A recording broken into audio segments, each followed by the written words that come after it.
today I'm really excited to have Oliver Schulze. Hi, Oliver. Very pleased to have Hello. you here and welcome. And he's actually going to talk about what he and his partner did, Schulze Grassov. They're Schulze Grassov, and they created the spaces around the buildings in the design district.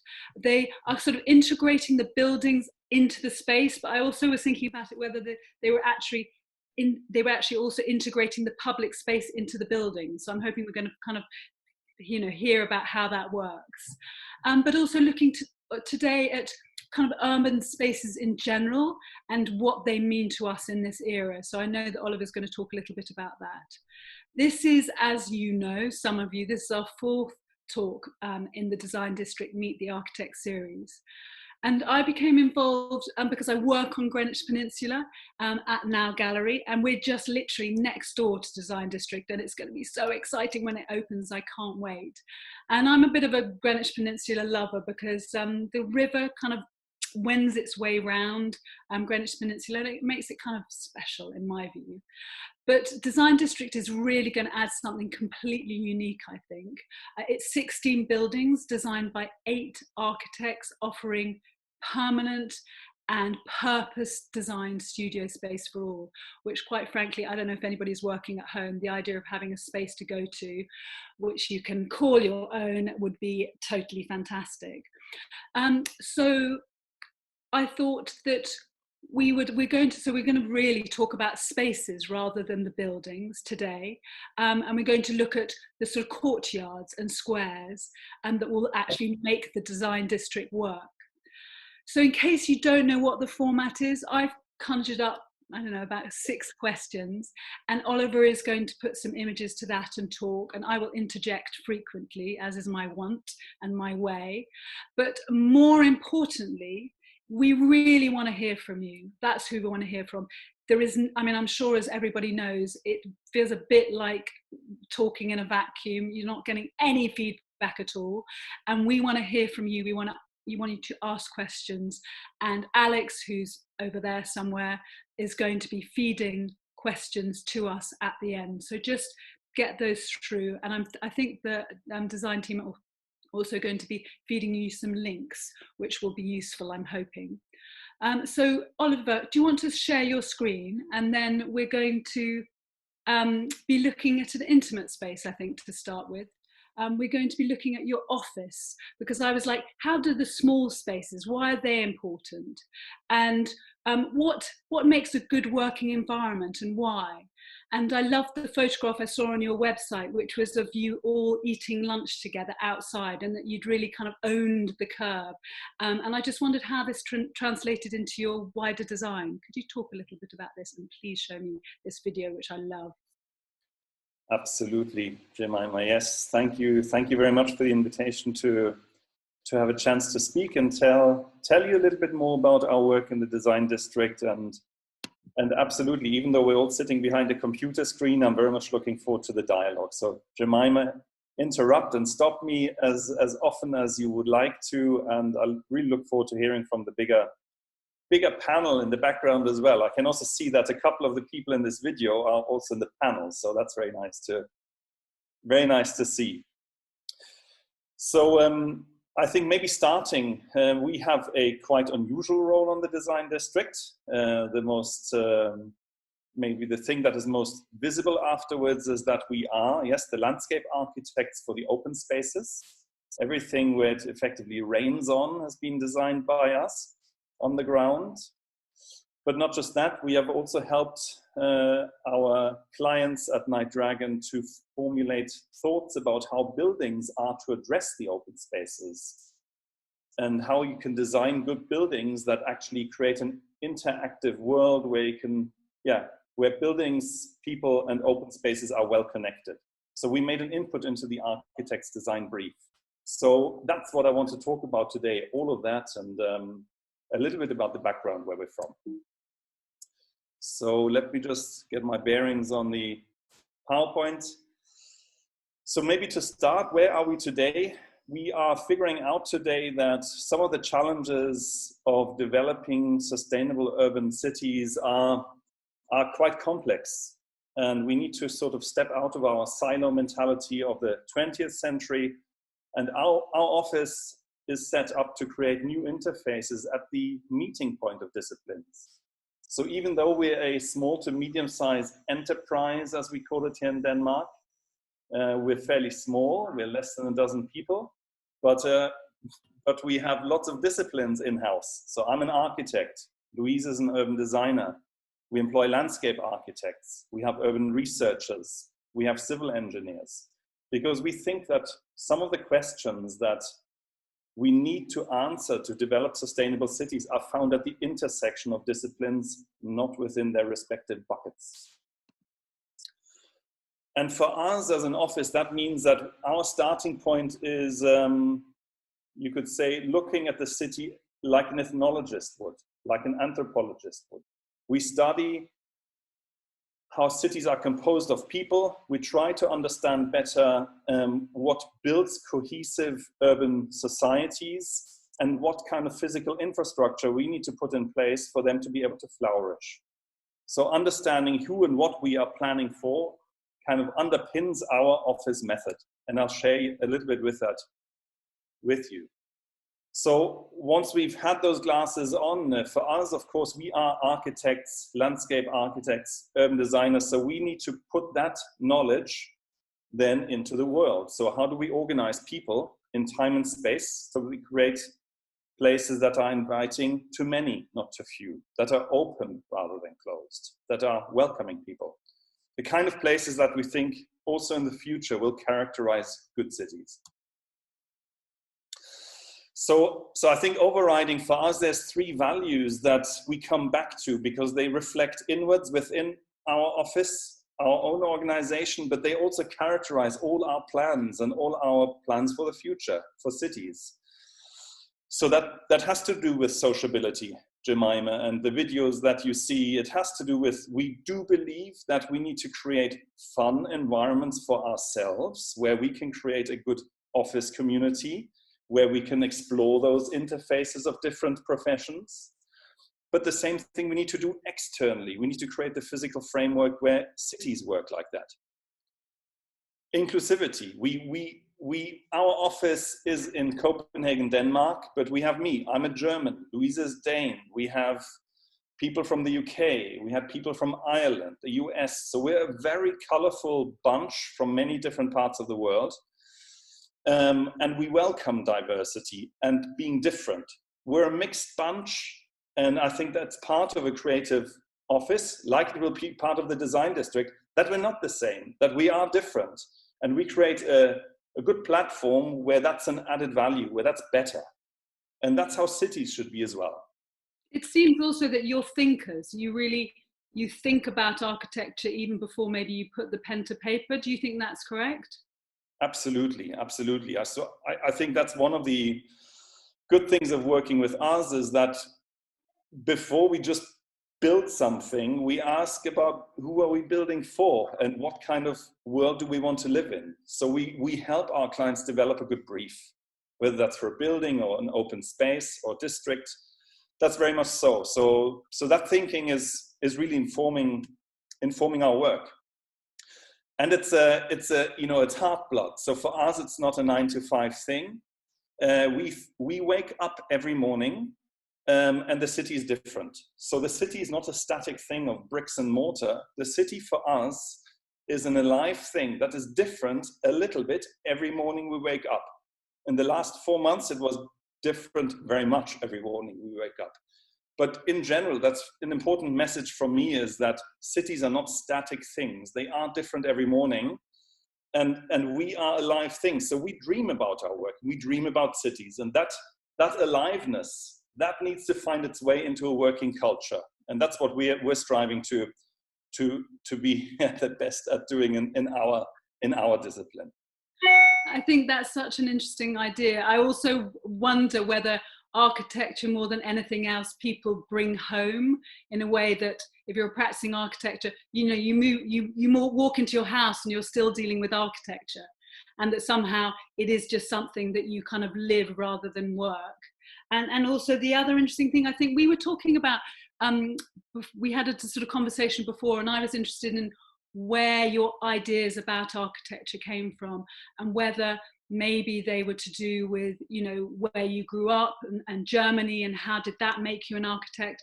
But you also sort of talked about your time in Manchester, and I think that it's about being an architect. It seems that on every level it's from the beginning, and it works all the way through all the sort of examples that you have in your life. And if you could talk a little bit more about that, that would be good. Yeah, I'd love to. Absolutely. So I think the story is a bit more complicated. I'm standing in Denmark. I am German, but it gets a bit more complicated than that. My mother used to say, "Oliver, you're a cultural mess." It's a bit mean. Yeah, especially since she's partly responsible for it. So but I think for me really important was, yes, I did grow up in Germany. I was born in Germany, lived there really until this moment. 1989, I was 18 years old when the Berlin Wall fell.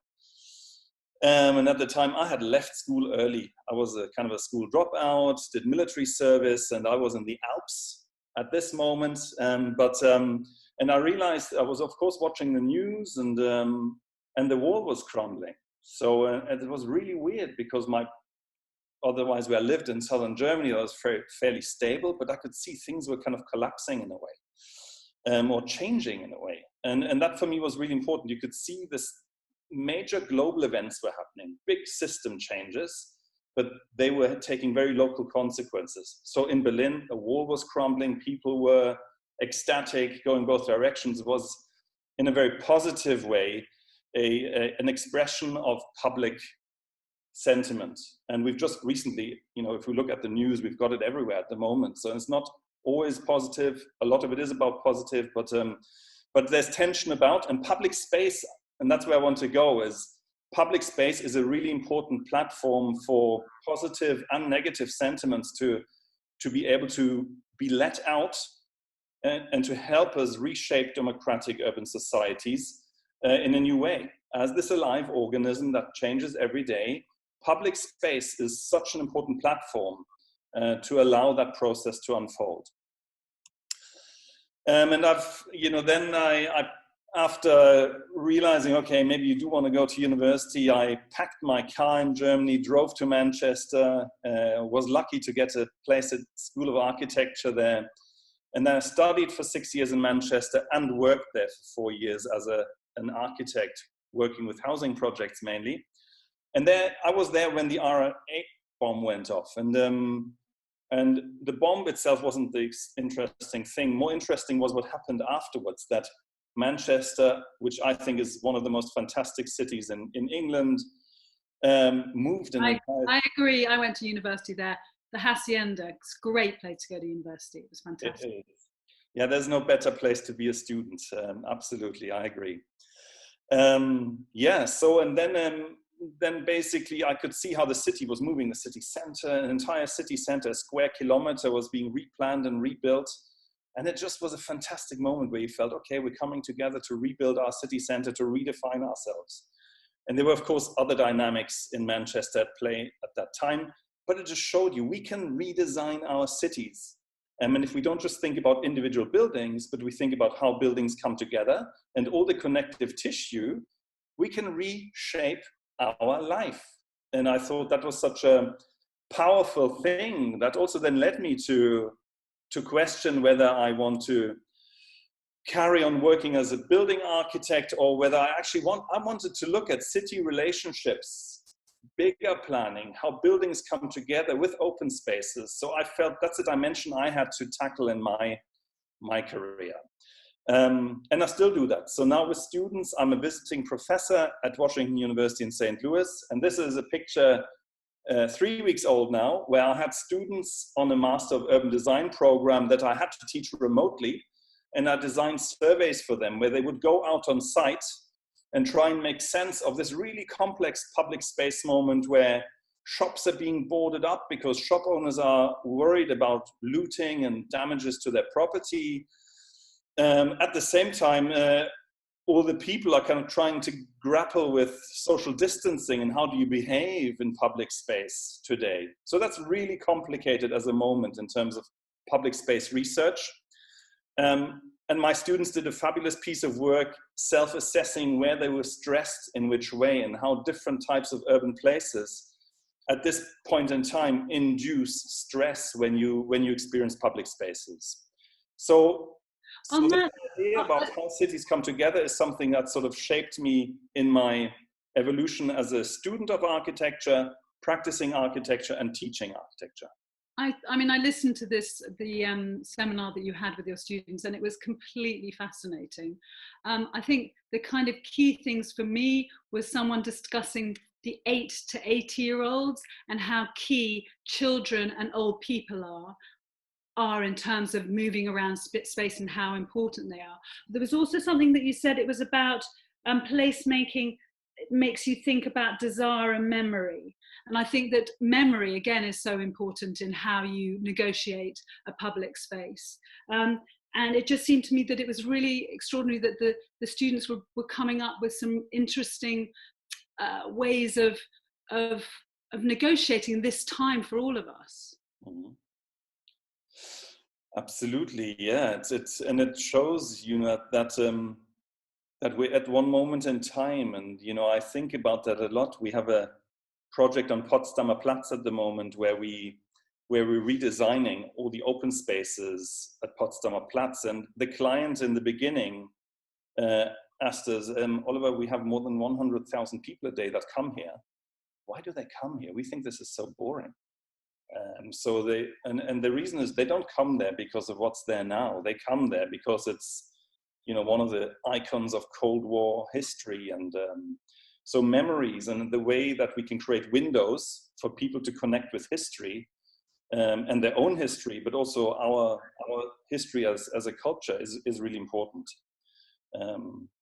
And also you're dealing with thresholds. I've really been interested in this talk, this idea of thresholds and how you move from one space to another. So how you move from the outside of design district into the design district. I mean, I know we're going to go on and look at that in a little bit, but it just seems to me that it's all about, moving from the outside to the inside. And Matt Dearlove, who's the director of Design District, was actually talking about, he was talking about net curtains, and he felt that in England people aren't generous with that kind of threshold, that they put the net curtains on and you can't see inside the space. And I wondered what it was like in Copenhagen and St. Louis, and whether there was a kind of easier threshold between the outside and the inside, the sort of domestic and the public space. Yeah. I mean, I would say that, one thing that I learned in London planning language is that, this concept of defensible space, the idea that you need to create a sort of a buffer zone between yourself and your surrounding urban society. And the way that that's enshrined in planning law actually is quite it's a harsh thing, because I don't think it's necessarily conducive to creating great urban environments always. And it's very different. In St. Louis, it's very much like that as well. It's a very divided city, very polarized. The extremes, more extreme than much of what we've experienced in the UK. As a result of that, there is similar tendencies to barricade yourself in, even more extreme in a way. Yeah. And the students, that was interesting. They did pick that up, that in this map, when you see here, the points where they were most stressed, the students, was not where they thought they were getting too close to people because of social distancing. The points where all the stress measures peaked were wherever there was boarding up. The idea that we close buildings, we front public spaces with sort of sealed buildings that you can't see what's going on inside, that kind of withdrawal, that induces stress. And that we'll have a look at in a second at how in the design district that's done in a different way, where we're not talking about defensible space, but we're talking about connecting people, buildings, and open space. And I think also that I was listening, as you do at this time, as listening to a feminist geographer who I've only got, Emily, I can't remember what her second name was, but the difference that men and women and black men and black women, how they feel about space is very different, that we can't have, just one person who we think reacts to space. In fact, we all interpret space in a different way. Absolutely, absolutely. And that's also what a lot of our research goes into trying to understand what are maybe universal characteristics of quality that are universal, and what is culturally different in Copenhagen to London to Saudi Arabia to China. And there are differences. So there are things that are universal and there are things that are not. Definitely. Jemima, I wonder if we should talk a bit about Copenhagen and maybe I'd like to talk a little bit about the rucksack that we come with before we arrive to London. Please do. I was going to ask you exactly that, which is about what it is to be, well, also the fact that you're from Denmark, which seems to be so ahead in terms of design, particularly on COVID. As you said, you were talking to us that in fact it's sort of normal at the moment in Copenhagen. It doesn't feel any different than it ever was. But yes, it would be interesting to talk about Copenhagen, please. Yes, absolutely. So wonderful Copenhagen. This is a shot of when I arrived in Copenhagen 17 years ago, I think now. I was amazed about how nice a city this was. I grew up in cities that had been bombed under the Second World War, at least where Manchester, places like Stuttgart. So those cities had sustained significant damage, and Denmark had very little damage. So Copenhagen, this is one of the incidences where there was damage during the war, but it was only very, very acupuncture. It wasn't large-scale destruction of entire city quarters. And this is what you see. So when we today cycle to work, and that's what most of us do, most of us either take transit or the bike to work. And under COVID-19, even more people on the bike. So we cycle through a city where you can actually breathe, that, for centuries, the people have been taking care about craftsmanship and putting up good buildings, and that I would say is sustained to today. That I think is still the case. So we're moving around a city that feels quite complete in many ways, and sort of in the post-war reconstruction of our streets. So here you're looking at a street where it is very easy to walk. It is very easy and safe to cycle. You can take your car if you need to, and you can hop on a bus as well. And all of that is happening on a 15-meter street, which is similar to the high streets that you have all across your London neighborhoods as well. So I'd say that Copenhagen for me is a very, very complete and I think a very sophisticated city in many ways as far as urban life is concerned today.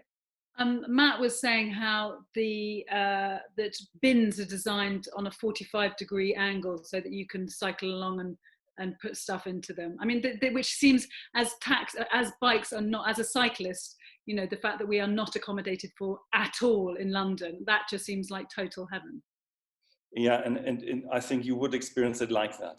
Absolutely. You really feel the city is taking care of you here in many ways. And that's socially, but that's also physically in terms of infrastructure. So my kids, I would gladly let them cycle to school alone at the age of 10. Just send them off. They're going to be on a bike path like this from your front door to the place where they go to school. So that's pretty amazing. That's just amazing. Yeah. No, but that's kind of moving around the city. So it's also about where do we stop? Good cities aren't just great places to move around in. The best of cities are cities that have a multitude of places where you are just overcome by the quality that you find and you decide to linger. And that doesn't need to be retail driven like it often is. That can just be fantastic public space where we can feel we're part of a bigger whole. And that's something our practice researches in quite detail. So we do analyze social media. We've been commissioned by the city of Copenhagen to process Instagram data, Facebook data, and we process heavy amounts of data to eke out what are in our case, 100 top densest moments of places where people take photographs and then upload that photograph to Instagram.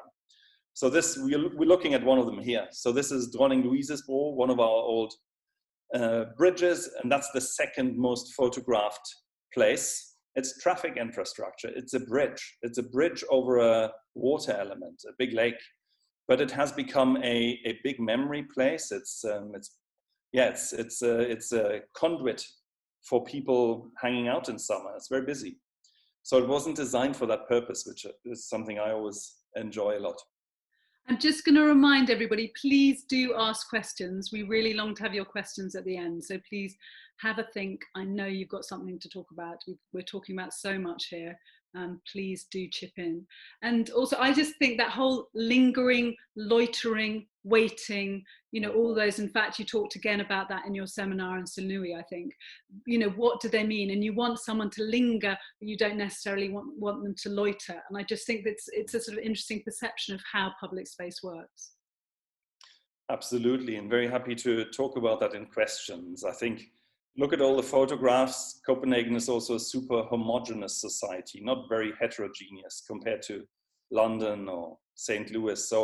So many things are also a bit easier here than they might be in other places. And do ask questions about that. Very happy to discuss that.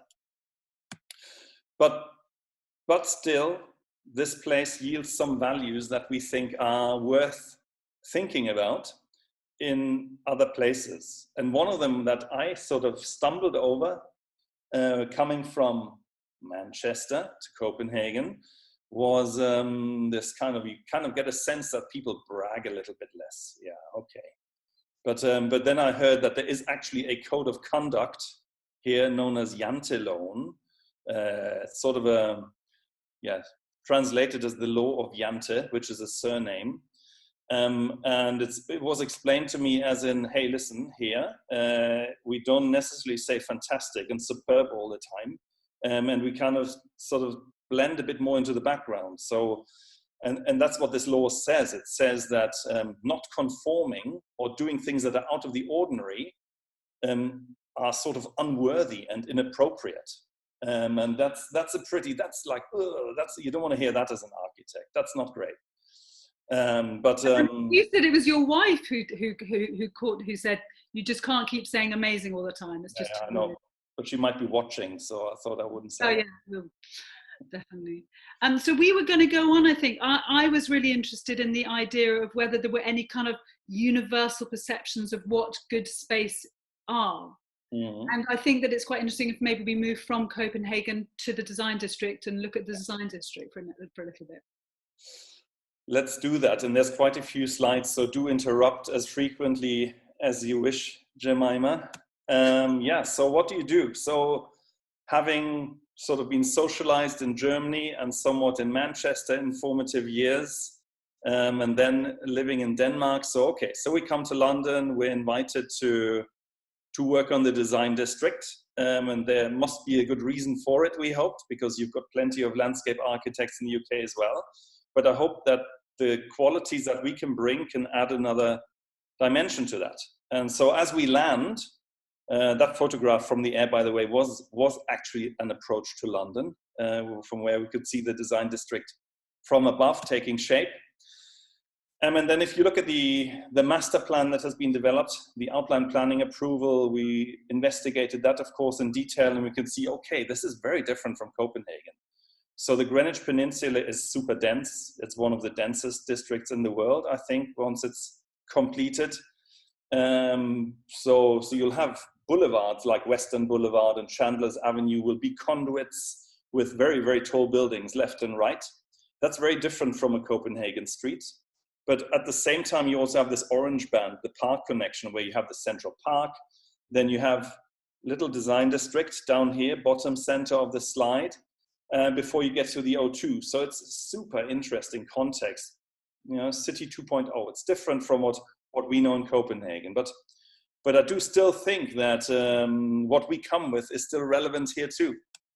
So taking the law of Jante and just go back to the feel of Greenwich Peninsula. It is this extraordinary thing that you do have these really spectacular tower blocks, and that the design district completely changes that scale, and you have the scale which is more human scale. I think that the tower blocks work brilliantly for apartments, but for studio space this is you know, it's sort of perfect and with all these different architects, but you really have to bring them together, don't you? You do, absolutely. And I think in the contrast lies the attraction. Absolutely. So I think it's the contrasting of experiences here that is already good and will be greater still once it's all kind of taking shape. So absolutely. So, but how do we respond? So we thought this is one of my favorite diagrams out of our office in the last few years, because I think it embodies a lot of what I've been talking about already. So we said, and at that time we were looking for Matt Dearlove and his colleagues at, not just at the design district, but at maybe a public realm strategy for all of Peninsula Central. So including the central square, the O2, and the area surrounding that. So, and we like to look at it like this. We like to look at Peninsula Central Square as a dinner table, where all the players, and it's a complex set of players, the O2, Europe's biggest entertainment structure, adjacent to the Tide, next to a London Underground station, the design district, that's highly eclectic as a set of dinner guests. So if this was a dinner party, then I think it could be a fantastic dinner party. But I think you need a dining table. And I do think you need the democratic platform where all of these dinner guests meet. And for me, that was very much Peninsula Central Square. So I hope in the next step we can get another shot at looking at Peninsula Central Square again, because I do think it needs a bit of help. Yeah. But that informed also our thinking on the design district. So when we were looking at the courtyards between the buildings, we thought of them as co-working yards. So we saw them as spaces where the building occupiers, different businesses, they can come out and they have a meeting surface that is fairly democratically shared, where they can build stuff, where they can work together, where they create interfaces between businesses that would normally be separated in different suites or different floor plates. And here we have created a new version of a London working yard where these people will cross-pollinate. And I like that in a way, this is not dissimilar to your office. The way you come out, you're on the ground floor and you come out from your office to have lunch, you know, in front of your office. And you see here the ground floor as really being an important space that can then extend into these courtyards that you've created. Absolutely. Absolutely. And that kind of life ebbing in and out of buildings, I think that's what makes a great London working environment. It's not the size of the office tower necessarily. So just very quickly, so our strategy for how we create a fantastic public realm in the design district was to start, of course, thinking about how people migrate through the district, how it's connected to what surrounds it, how we can give shape to great public spaces, squares, lanes, courtyards, and how all of that is framed by, as you say, a kind of a medium density set of buildings between 4 and 6 floors high. And the dinner table in the design district, the public realm acts like a glue connecting 16 very individual building statements. And as such, it also has to recede somewhat. So I'll tell you in a second why it's maybe doing a Danish thing of being a little bit of background while the 16 buildings jump more aggressively out in a way. But that doesn't mean that we haven't given the same level of care and attention to how the public realm comes together.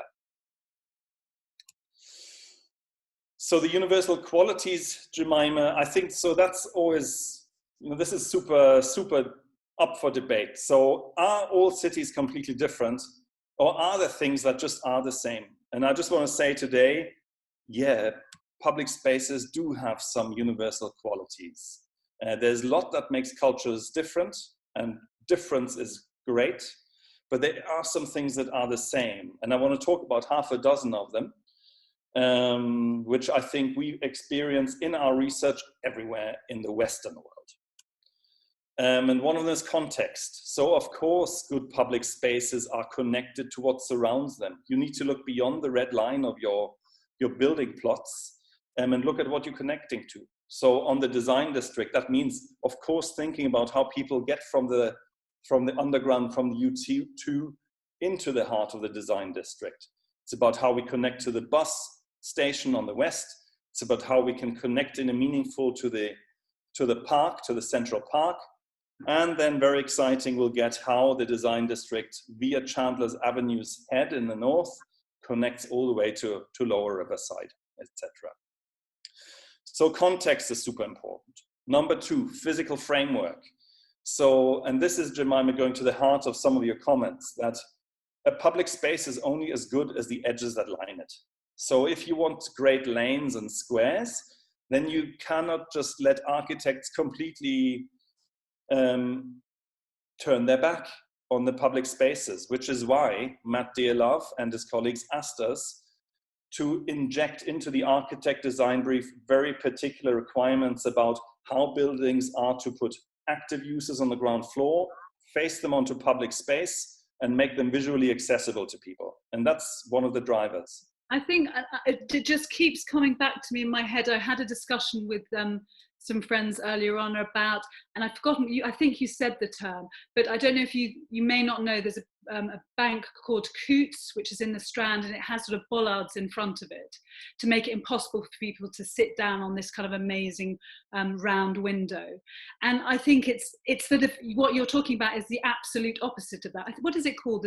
It's a defensible space. Yeah, and it's just, how do you make it not like that? And it seems that, again, talking about benches, which you did in St. Louis, the idea of you put one bench out and someone decides to sleep on it, or you don't get rid of the bench, you just make sure you have like 10 benches, and then there's 10 places for people to sleep. And it seems like it's, in a way, one of the core features is generosity. Yeah, absolutely. So the core feature, Jemima, is right. I think planning policy and design needs to be based on a positive look at the world with generosity. If you have a problem, change the context so that that problem diminishes. Don't kind of edit it out, because the problem is still there. Yeah? Absolutely. So that is one of the key universal qualities of public space. Another one is accessibility, and as designers we're getting more and more aware of it, that we do need to, it has a consequence. Accessibility, of course, is about allowing people of all physical ability move through space, but it's about more than that. Accessibility is also creating a connected urban environment that's not just about defense and closing off, it's about connecting people in buildings. So you can see what goes on inside buildings, and you feel you're part of a synchronized world in a way, not one that is completely out of step. Sensors, we were very keen. You know, I see so many urban developments where you if you're just dropped in space, you don't know, is this the 1st of March? Is this like mid-July? Are we in December? You don't know.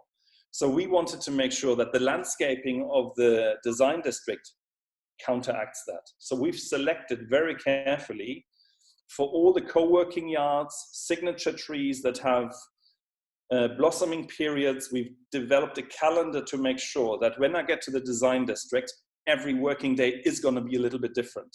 So as I move through the design district, as I look out of my windows, the foliage of trees is going to change. So I will be able to tell, is this spring or is this winter? No? I love that. I think that I'm looking forward to seeing how that works, so that you can have blossom in the spring and then you'll have beautiful red leaves, as you've seen in this picture. I was also thinking, I was really struck by a Radio 4, I don't think it was a podcast, it was a program about a blind architect. I don't know if anybody heard it, but it was, it talked about the way that, you know, space echoes, and how unbelievable it is that restaurants are designed so you literally can't hear yourself think, and that architects like to use hard materials. And I suppose what I was interested in is how you, or when you come from outside the design district into the design district, how do you know that you're entering somewhere new? And if you were a blind person, could you actually hear the difference between the outside textures and the inside textures? Because I think from Matt, again, you are really interested in texture and how materials work for you. Very much so, Jemima. And I've got a set of slides at the very end of this presentation that maybe we get to them. But that charts effectively exactly what is the experience going to be like going through the design district. And I assure you, it will sound different, And just keep in mind, London is a city with lots of sound pollution. Your double-decker buses generate whatever, 80 decibel as they're bombing down the street. So the design district is pedestrianized. So we will have a different soundscape.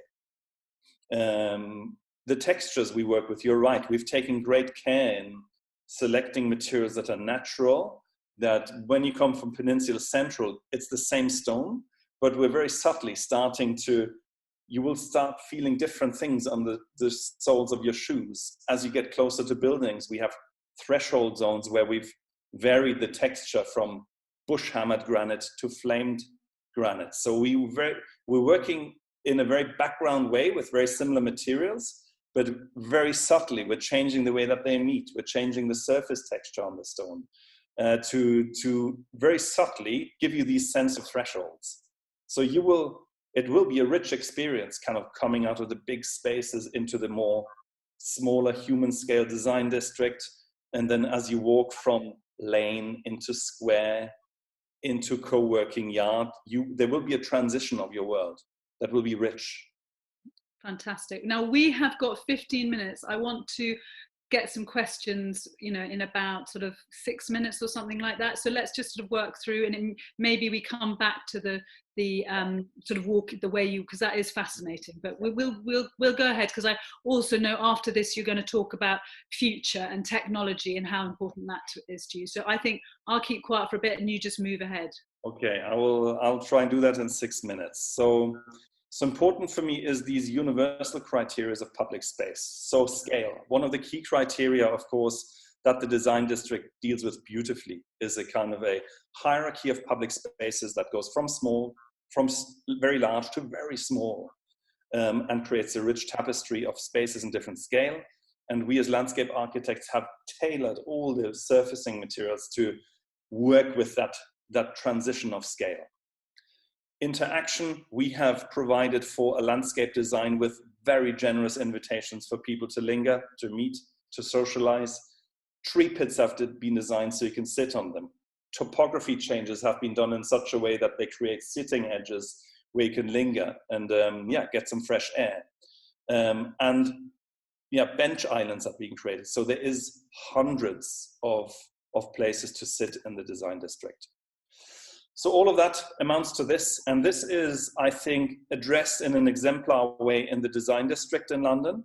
I think the universal qualities of open space, from context to interaction that we've just looked at, they're all being addressed in a way, but they're not unique to the design district. This is DNA for good public spaces anywhere in the Western world, I'd say. So I look forward to hearing what you have to ask about that. Then very quickly, I just want to cast the eye to the future. So where are we going from here? So we've got COVID-19 meeting, Black Lives Matter meeting, protests in Hong Kong meeting, elections in Russia. Public space as a platform to create democratic urban societies is under threat. And we are thinking a lot about how can we use this moment to refine our own office working methodology. So we're doing things like this. We are still working with our ethnographic methods, really looking at what people are doing. We're speaking to people. We're observing what they do in public space. We ask them, but we also use drone photography to find out what they do. We send out dispatch people on site to, before they put pen to paper what to design, we investigate what they do. We also realize that other industries have been better than the architectural industry to actually work with digital worlds. So I have people in the office that work with simulating public life using computer game technology. So we work with algorithms and the same tools that people use that develop zombie games. We use exactly those computer platforms to develop simulations for public life in public space. And I'll whiz through it very quickly. I know we want to get onto questions, but here you see how we're doing this in Berlin. So on Marlene-Dietrich-Platz, near the Potsdamer Platz station, we have been using simulations like this to explain to our client that we will need to change the public space design if we are to make it more inviting for not just tourists, but also people that live here, people that work here, and everybody. So it looks a bit like a 1980s arcade game, and that's big also because we wanted those aesthetics. But this is not supposed to fake anything that's going to be. This is based on ethnographic surveys about who's in this space, who's missing, and what do we need to do if we want to change that mix. So that's drawing on techniques that don't come out of our industry. This is computer industry stuff. I will move on to the next one. And we've just been also awarded a project here in Denmark where we have been asked to develop algorithms for object recognition, where we will actually, the quality criteria that you've seen, the 6, we will now develop algorithms that process footage of videos of movement in public space, and how we can develop automated systems that maybe help us to very quickly do very big surveys of big metropolitan areas of where are these quality criteria under threat, and how can we help cities to develop those areas better. So that's one of the key takeaways from me, is that our urban design profession is changing. We're digitizing fast right now, and that's maybe one of the most, I think this is going to be one of the biggest legacies of COVID-19, is that we have changed. We are working different today than we did 4 months ago. We are more open to embracing digitization in communicating with one another like we're doing now, but we're doing this in urban design. We're working with algorithms to try and inject a human dimension into city planning and city design in the future. Oliver, that is just amazing to see.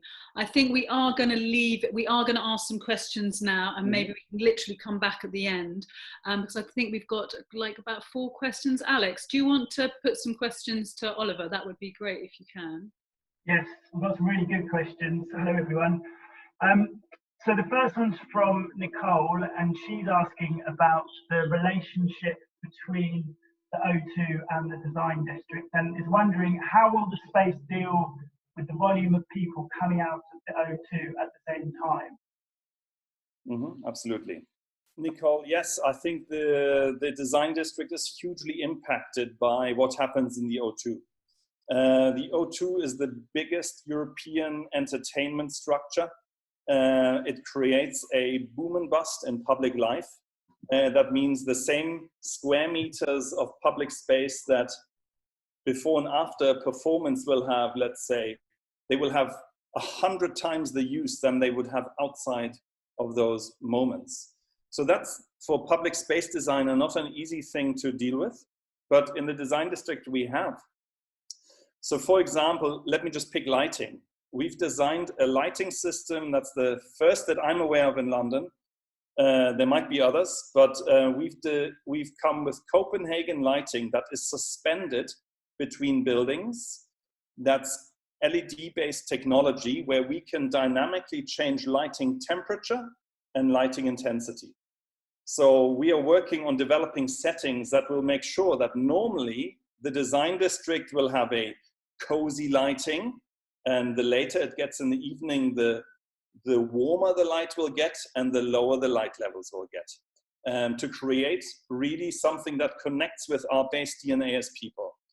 But that doesn't work for you if you kind of got lots of people that are coming to events, coming out of events, people trying to sell tickets and stuff. So at that moment, we do need to create higher light levels. And it's about safety. It's about making sure people don't loiter in spaces where they shouldn't.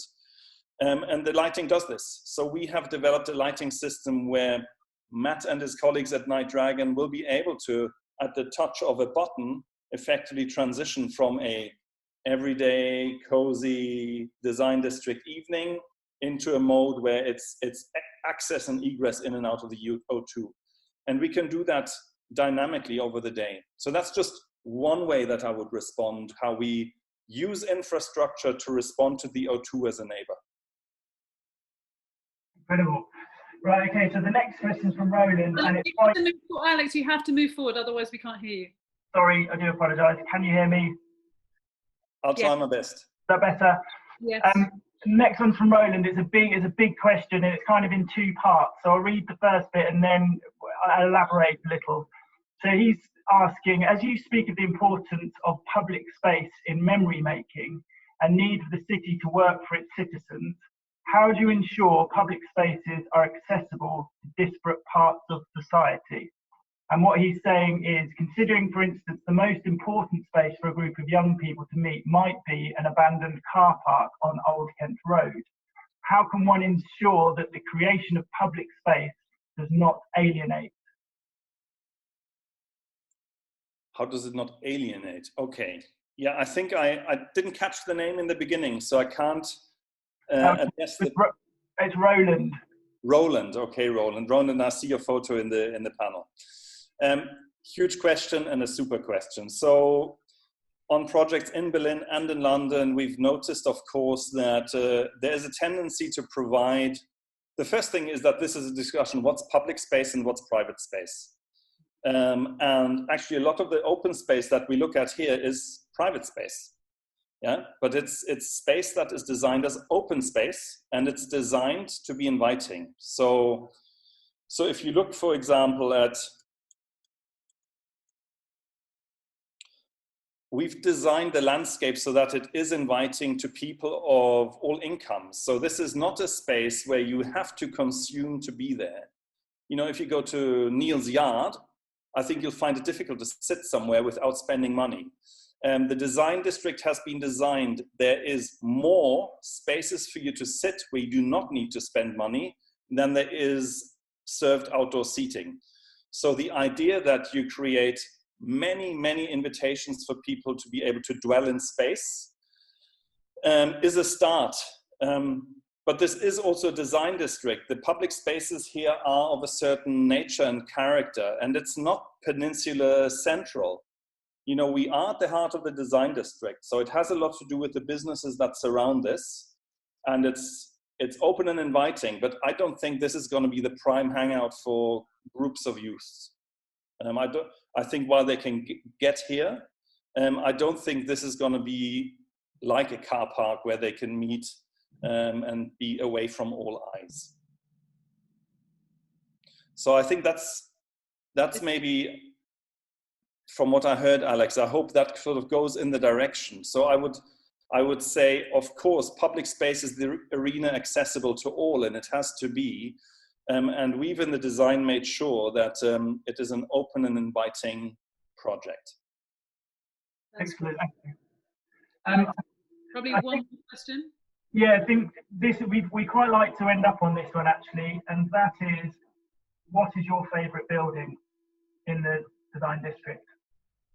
Yeah, basically the law of Jante precludes me from allowing any building to be more superior than another.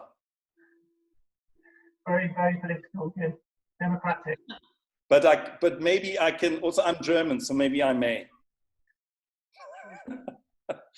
So no, I mean, I'm very much looking forward to all the buildings, but I'm very much looking forward to what the market turns out to be, because the market again is kind of half public space, half private space. So I'm very much looking forward to the market, because I think it embodies in its structure a lot of the core ambitions of the design district, which is about being open, being welcoming, and inviting people in. And the market building out of the 16 is the one with the program most focusing on that.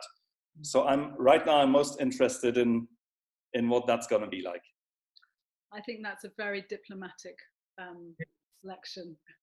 Well, I just wanted to say, Oliver, I've been looking forward to this talk because it absolutely fascinates me how public space works. And I think what really interests me about your practice is the idea that you're asking hard questions about the future.